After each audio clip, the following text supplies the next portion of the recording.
Hello everyone, নমস্কার, আসসালামু আলাইকুম। কেমন আছো? যখন থেকে আমরা বিয়ের প্রজেক্টের ব্যাপারে জানতে পারি এবং ফ্যান্সরা জানতে পারে যে বিয়ের কোনো একটা ফটো বুক আসতে চলেছে, তখন থেকে ফ্যান্সরা খুবই এক্সাইটেড।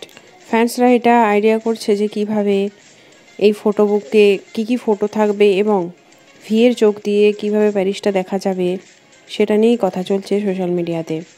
কিছুদিন আগে ভি যখন প্যারিস গিয়েছিল, একটা ভিডিও অনেক ভাইরাল হয়েছিল।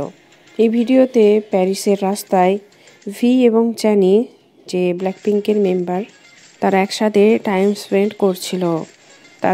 তাদেরকে রাস্তায় দেখা গিয়েছিল এবং তারা একে অপরকে ডেট করছে এবং তারা তাদের কোয়ালিটি টাইম এনজয় করছে, এইরকমই বলা হচ্ছিল যখন সোশ্যাল মিডিয়াতে এই ভিডিওটা ভাইরাল হচ্ছিল।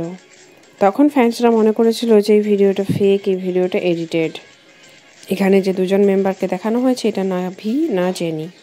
এই ভিডিওটা আবার ভাইরাল হচ্ছে এখন, কারণ যখন ভিয়ের ফটোবুক এসেছে যে তোমরা আমার চোখ দিয়ে প্যারিসটাকে দেখো, এটার মানেটা ফ্যান্সরা মনে করছে যে ভি হয়তো এটা বোঝাতে চাইছে, ফ্যান্সরা মনে করছে যে ভি এটা রিভিল করতে যাচ্ছে যে ভিডিওটা সোশ্যাল মিডিয়াতে ভাইরাল হয়েছিল সেই ভিডিওটা একটা অরিজিনাল ভিডিও।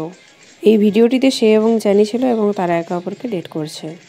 এটাও নয়, যখন ভিয়ের প্রজেক্টের নাম এসেছিল যার নাম রিভ, এখানে যারা হচ্ছে তেকুক শিপার্স, তারা এখানেও এই রিভ নামটিতে জাংকুককে খুঁজে। তারা বলে যে দেখলে ভিয়ের প্রত্যেকটা প্রজেক্ট জাংকুককে নিয়ে।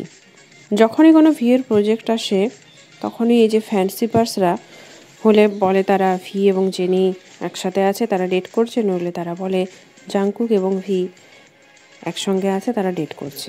এটা আমি নই, এটা অনেক ফ্যান্সরাই বলছে। কিছু কমেন্টস আমি তোমাদেরকে দেখাতে চাই। They always do this nothing to hype about his artistry, I guess they always include their ship to make him relevant. এইরকমই বিটিএস সম্পর্কিত আপডেট পাওয়ার জন্য চ্যানেলটিকে সাবস্ক্রাইব, লাইক করে দাও। Take care and bye by.